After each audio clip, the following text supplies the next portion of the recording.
Hello everyone, this is Yuri Godard and this is your daily devotional. Today I want to speak about intimacy with the Father. And I want to explore a little bit the story of the prodigal son.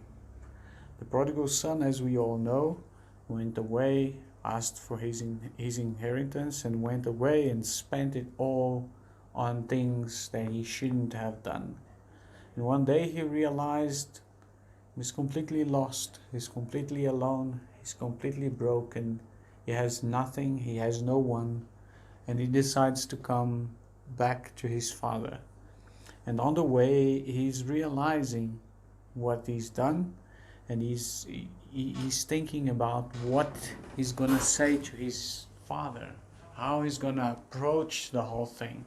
And in his mind, the right approach is just to say to his father, listen, I did everything wrong. I have no rights. I have absolutely no rights. Please make me as one of your servants. And he approaches the father as a beggar, as a servant that has no rights, as someone that has nothing, and he's full of shame in his heart. He's full of sadness in his heart. But as he's walking by, the Bible says that the Father sees him while he's so a long way to come. And when the Father sees him, he's moved with compassion for his son. And the Bible, I love this word compassion. The Bible explains that compassion is when someone feels pain for the other. But that pain is so deep that moves your entire being, and it is impossible when someone feels compassion to just not move. So when someone feels compassion, they move passionately towards the pain and the desperation that they're seeing around them. It makes them act in the direction of the pain so that they can help. So the father sees his son, and obviously a father and a son, those who are fathers and have sons or have daughters, you know, we want the best for our children. And the father runs towards him. When he comes to the father, he says he's thinking of saying he's not worthy of anything. He just wants to be one of his servants. But the father doesn't even wait for it. The father hugs him, kisses him. I'm sure there were tears, and they were hugging for long, and the father starts saying, bring the best clothes, bring the ring, bring the sandal, let's braai. The South African version of it, I'm sure there would be words like this. Let's braai, let's have a party. And in all of that, I'm thinking here of what Galatians 4 verse 6 says, because you are children of God, God has sent forth the Spirit of His Son into our hearts, crying, Abba Father. And then Romans 8:15 that says, for you have not received the spirit of slavery, leading to fear again, but you have received the spirit of adoption as children, by which we cry out, Abba Father. So in these two passages, it seems like there are two very important things that are there. The first one is that God Himself sent His Spirit to live in us, and His Spirit inside of us is crying out, Abba, Father.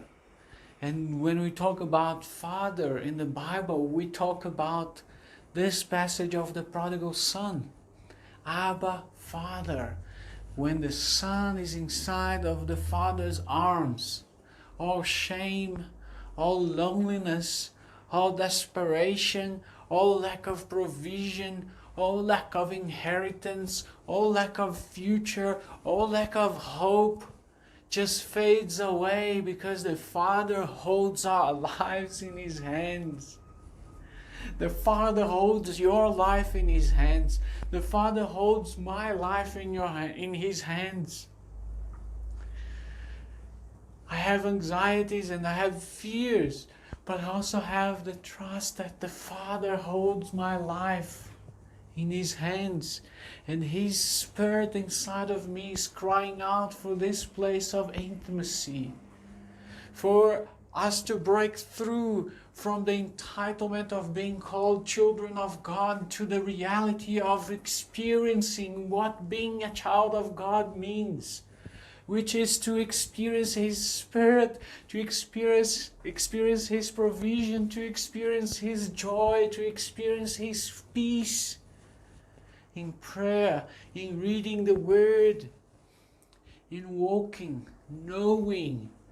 We know in whom we believe. We know that He is faithful to do much more than we can ever imagine. We know. But then we go to Romans 8:15, that is saying that we also have the freedom to call Him and claim this identity of His children. It's two things. It's the Father in us wanting that we claim that identity, and it's also the freedom that He gives us to do that, to walk to Him. These verses are saying that His Spirit is desiring us to be in this place of intimacy. He is pursuing this closeness actively. He is looking for true worshippers. He is pouring His love. He is changing our identities through His Spirit. We are no longer slaves. He is crying for intimacy.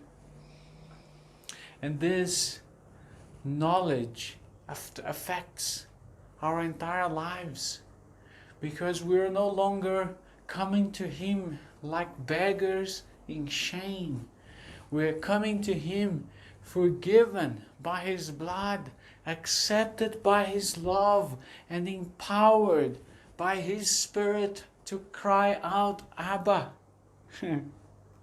Isn't that amazing? Isn't that amazing to live, to abide in the reality of Abba, to abide in the reality we are children of God, to move past this status and title of children of God to experiencing His Spirit. This affects not only our prayer life, this also affects the way we walk with Him and walk on our daily basis. This affects the way we treat others. This affects the way we wake up in the morning. This affects the way that we go to sleep. This affects the way that we treat our children. This affects the way that we live our lives. We are children. He holds our lives and our futures in His hand. He holds everything in His hands, and without Him we're nothing. So let us cry out, as the Bible tells us to, Abba, Abba, Abba, Daddy. Abba means Daddy, our Daddy. Let us experience Him in prayer. Let us live in Him in this place of intimacy. Blessings.